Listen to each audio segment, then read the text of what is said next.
Good morning, student. Today we study about sp2 hybridization. In previous video we study about the sp hybridization. We study two example of sp hybrid central atom, beryllium chloride and acetylene. Now we study about sp2 hybridization and the example of sp2 hybridization. देखिए student, जैसे कि आपको पता है sp hybridisation में एक s और 2p orbital अपनी ऊर्जा का पुनर्वितरण करके और कक्षकों का मिश्रण करके समान आकार, समान ऊर्जा और समान ज्यामिति के 3 sp2 कक्षकों का निर्माण करते हैं। और ये तीनों sp2 कक्षक त्रिविमीय में इस प्रकार से व्यवस्थित होते हैं कि इनमें कम से कम प्रतिकर्षण हो और ये त्रिविमीय में ट्राइगोनल प्लेनर अरेंजमेंट रखते हैं। इसलिए sp2 hybrid orbitals sp3 hybrid molecules की जो ज्योमेट्री है वो ट्राइगोनल प्लेनर होती है। यहाँ पे अपन देखते हैं कि किस प्रकार से ये ऑर्बिटल्स का फॉर्मेशन होता है एग्जांपल्स में। यहाँ एक s तथा 2p कक्षकों के संकरण से बने समान ऊर्जा के 3 कक्षकों की पालियां समत्रिबाहु त्रिभुज के कोनों की ओर अभिविन्यस्त होती है। यदि अणुतल xy मान लें तो संकरण में प्रयुक्त होने वाले कक्षक s px py होंगे तथा pz कक्षक संकरित कक्षकों के लंबवत यथावत स्थिति में रहेगा। बोरोन ट्राइफ्लोराइड में बोरोन केंद्रीय परमाणु है। इनमें निम्नतम अवस्था में 1 तथा उत्तेजित अवस्था में 3 युग्मित इलेक्ट्रॉन होते हैं। इसके s तथा 2p कक्षक संकरित होकर 3 sp2 कक्षक देते हैं। बोरोन का प्रत्येक sp2 कक्षक फ्लोरीन के 2p कक्षक से अतिव्यापन करके सिग्मा बंध बना लेता है, जैसा कि चित्र में नीचे दिखाया गया है। और बोरोन पर खाली p कक्षक रह जाने के कारण बोरोन ट्राइफ्लोराइड यौगिक इलेक्ट्रॉन ग्राही की तरह आचरण करता है।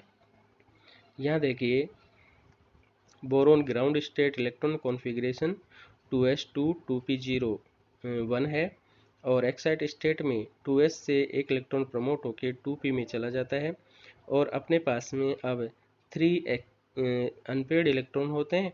ग्राउंड स्टेट में एक अनपेयर्ड इलेक्ट्रॉन था।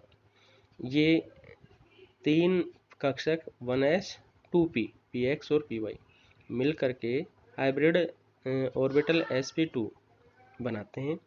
इन हाइब्रिड ऑर्बिटल्स में एक इलेक्ट्रॉन बेरिलियम बोरोन का पहले से है और एक इलेक्ट्रॉन हैलोजन डोनेट करता है, यह साझा करता है और सिग्मा बॉन्ड फॉर्मेशन करता है।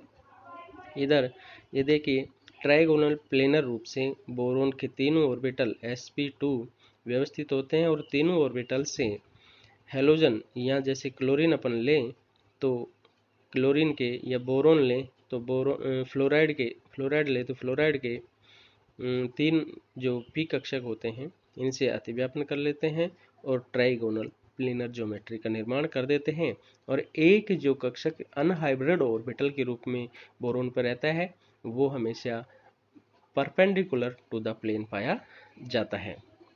और इस प्रकार से अपने पास में इस यौगिक की ज्योमेट्री का फॉर्मेशन हो जाता है। और bx3 यौगिक निर्माण के लिए ऊर्जा आरेख तथा कक्षीय संरचना दी हुई है।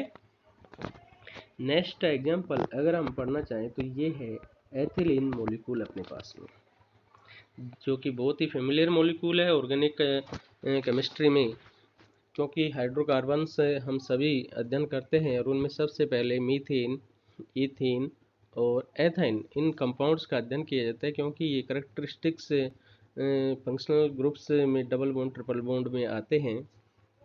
एथिलीन C2H4 में प्रत्येक कार्बन परमाणु sp2 हाइब्रिड होता है। प्रत्येक कार्बन के 2 संकर कक्षक हाइड्रोजन के 1s कक्षकों से तथा तीसरा संकर दूसरे कार्बन परमाणु के sp2 संकर कक्षक से अतिव्यापन करता है। इस प्रकार प्रत्येक कार्बन परमाणु पर अब एक एक असंकृत p कक्षक बचा रहता है जो अतिव्यापन द्वारा पाई बंध बनाता है।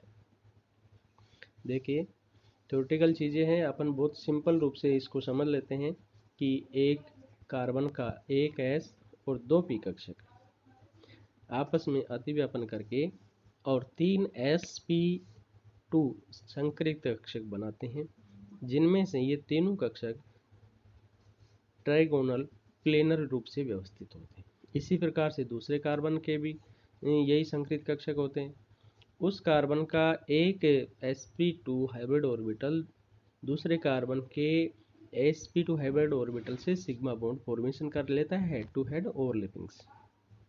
इसके पश्चात प्रत्येक कार्बन के पास दो sp2 हाइब्रिड ऑर्बिटल शेष रहते हैं, जिनसे हाइड्रोजन परमाणु का s ऑर्बिटल ओवरलैपिंग करके और सिग्मा बॉन्ड फॉर्मेशन कर लेता है। इस प्रकार से कार्बन कार्बन में एक सिग्मा बॉन्ड और प्रत्येक कार्बन पर दो हाइड्रोजनों के द्वारा दो सिग्मा बॉन्डों का फॉर्मेशन कर लिया जाता है और इस प्रकार से टोटल 5 सिग्मा बॉन्ड फॉर्मेट हो जाते हैं। अब प्रत्येक कार्बन के पास में एक अनहाइब्रिड ऑर्बिटल बचा हुआ रहता है और ये एक अनहाइब्रिड ऑर्बिटल दूसरे कार्बन के अनहाइब्रिड ऑर्बिटल से लेटरल ओवरलैपिंग के द्वारा पाई बॉन्ड का फॉर्मेशन कर लेता है और इस प्रकार से इस मॉलिक्यूल में एक पाई बंध भी बन जाता है। और इस अणु की ज्योमेट्री है वो प्लेनर ज्योमेट्री होती है और ट्राइगोनल प्लेनर ज्योमेट्री होती है, जिसमें कार्बन कार्बन के मध्य एक सिग्मा एक पाई बॉन्ड पाया जाता है। कार्बन में देखिए अगर इसका इलेक्ट्रॉनिक कॉन्फ़िगरेशन देखा जाता है तो ग्राउंड स्टेट में 2s में 2 इलेक्ट्रॉन और 2p में 2 इलेक्ट्रॉन है। एक्साइटेड स्टेट में 2s से एक इलेक्ट्रॉन प्रमोट होकर 2p में चला जाता है और हाइब्रिडाइजेशन के द्वारा 3 sp2 हाइब्रिड ऑर्बिटल बना दिए जाते हैं और एक 2pz अनहाइब्रिड ऑर्बिटल बचा रहता है जिसमें एक इलेक्ट्रॉन रहता है और इन 3 sp2 हाइब्रिड ऑर्बिटल्स के द्वारा दो हाइड्रोजन प्रत्येक कार्बन पे और एक कार्बन दूसरे कार्बन से एक सिग्मा बॉन्ड फॉर्मेशन कर लेते हैं और मॉलिक्यूल का फॉर्मेशन हो जाता है और इस प्रकार से sp2 हाइब्रिड वाले कंपाउंड्स में बॉन्ड्स का फॉर्मेशन होता है। Thank you student. आज के लिए नेक्स्ट क्लास में अपन sp3 हाइब्रिडाइजेशन का अध्ययन करेंगे। Okay, thank you.